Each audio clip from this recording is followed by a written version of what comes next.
Selamat pagi, siang, sore, dan malam rekan-rekan sekalian. Kembali lagi dengan saya Dava. Pada kesempatan kali ini saya akan membahas topik yang fresh ya, betul, Cortex lagi.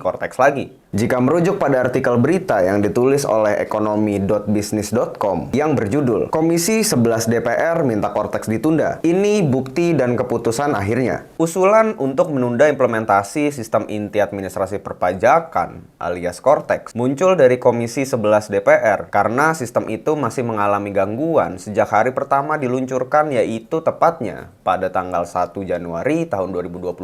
Pada Senin, Komisi 11 DPR menggelar rapat dengan pendapat bersama Direktur Jenderal Pajak Kementerian Keuangan, yaitu Suryo Utomo, beserta jajarannya mengenai Cortex. Rapat berlangsung tertutup selama lebih dari 4 jam. Dari hal tersebut, jika kendala teknis seperti ini terjadi, apakah tidak diperhitungkan terkait kendala-kendala yang kemungkinan terjadi sebelum Cortex Administration System ini berjalan? Dengan anggaran yang sangat fantastis besar, tentunya wajib pajak atau WP berekspektasi lebih terkait sistem Cortex ini. Sementara itu, hasil dari Cortex Administration System terlampau sangat jauh dari apa yang diharapkan. Kemudian, usai rapat, dalam wawancara dengan awak media, Ketua Komisi 11 DPR Muhammad Misbahun mengungkap bahwa awalnya para anggota komisi tersebut mengusulkan penundaan implementasi Cortex karena gangguan yang terus terjadi. Kita waktu itu memang minta, ada aspirasi dari anggota. Hampir dari semua fraksi itu awalnya memang meminta ditunda. Tetapi kan menunda Cortex itu seperti apa? Nah, ini kan kesimpulan rapat itu kan harus disepakati bersama antara pemerintah dan Komisi 11 DPR, ujar Misbahun. Akhirnya, rapat dengar pendapat tersebut menghasilkan simpulan agar pemerintah menunda implementasi penuh Cortex. Artinya, Direktorat Jenderal atau Ditjen Pajak Kemenq tetap menjalankan sistem perpajakan lama, paralel dengan Cortex yang masih mengalami gangguan. Jika dapat kita sandingkan dengan pendapat yang ditulis oleh kompas.id, Kementerian Keuangan menjamin sinkronisasi data lintas sistem dapat dilakukan dalam waktu cepat untuk memadankan data dari aplikasi pajak lama ke aplikasi Cortex. Ini merupakan tindak lanjut dari kesepakatan pemerintah dan Dewan Perwakilan Rakyat atau DPR dalam rapat 10 Februari tahun 2025 lalu. Dalam rapat pada tanggal 10 Februari tahun 2025, saat itu kedua pihak sepakat untuk mempertahankan sistem pajak lama sampai Cortex benar-benar siap diterapkan sepenuhnya. Dengan demikian, sepanjang tahun 2025 akan ada dua sistem pajak yang digunakan secara paralel. Salah satu aspek yang sudah bisa diurus dengan menggunakan sistem lama adalah penerbitan faktur pajak bagi pengusaha kena pajak atau PKP yang wajib memungut pajak pertambahan nilai atau PPN. Alih-alih berkutat dengan Cortex yang masih bermasalah, pengusaha sudah dapat memakai aplikasi e-faktur, e-faktur client desktop, dan aplikasi e-faktur host to host melalui penyedia jasa aplikasi perpajakan atau PJAP. Aplikasi lama itu sudah bisa digunakan secara efektif mulai tanggal 12 Februari tahun 2025. Direktur Penyuluhan, Pelayanan, dan Hubungan Masyarakat Direktorat Jenderal Pajak atau DJP Kementerian Keuangan, yaitu Dwi Astuti, mengatakan hal itu diharapkan bisa memberi kemudahan kepada pengusaha dalam pembuatan faktur pajak.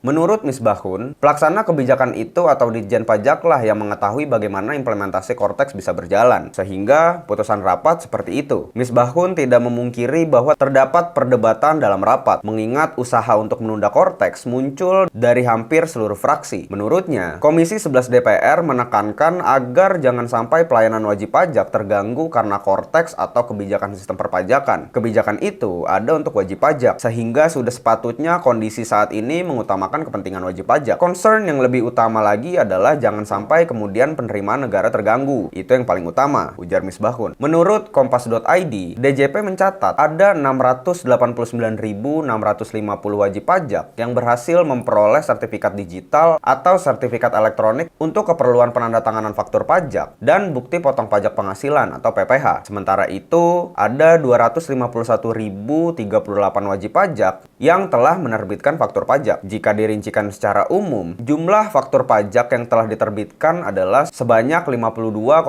juta faktur pajak untuk masa Januari tahun 2025 dan 6,9 juta faktur pajak untuk Februari tahun 2025. Jumlah faktur pajak yang telah divalidasi atau disetujui adalah 46,9 juta faktur untuk masa Januari tahun 2025 dan 6,2 juta faktur untuk masa Februari tahun 2025. Komisi 11 DPR pun berpandangan bahwa apabila Cortex belum bisa berjalan sempurna, ada tawaran untuk kembali mengaktifkan sistem yang lama. Simpulan rapat akhirnya menyetujui berjalannya Cortex dan sistem lama secara paralel. Terdapat banyak kerugian setelah Cortex Administration System diluncurkan. Masih mengacu kepada pendapat kompas.id, konsultan pajak dari Botex Consulting Indonesia, Raden Agus Suparman mengatakan, sistem Cortex yang sudah terkendala selama 1 bulan lebih telah memberikan banyak kerugian bagi wajib pajak tentunya. Bukan hanya staf pajak yang masih lembur, bahkan dipecat akibat dianggap tidak mampu bekerja, tetapi juga kerugian material. Itu karena penerbitan faktur pajak sangat krusial bagi wajib pajak pengusaha. Tanpa faktur pajak, pengusaha tidak bisa menagih uang kepada klien. Tidak ada tagihan, berarti tidak ada uang yang masuk. Karena itu, permasalahan di pembuatan faktur pajak selama ini sangat menyita perhatian wajib pajak, kata Raden. Ia berharap dengan berlakunya kedua sistem perpajakan sekaligus, kesulitan yang dihadapi oleh wajib pajak bisa cepat teratasi. Mulai hari ini, pembuatan faktur pajak sudah dapat menggunakan e-faktur, karena selama ini e-faktur desktop sudah baik dan tidak ada kendala. Semoga tensi kemarahan wajib pajak berkurang, ucapnya. Mungkin sekian dulu informasi dan juga berita yang dapat saya sampaikan. Jika video ini bermanfaat bagi rekan-rekan sekalian dan sebagai bentuk dukungan terhadap channel kami, jangan lupa untuk di like, share, komen, dan subscribe channel kami. Terima kasih.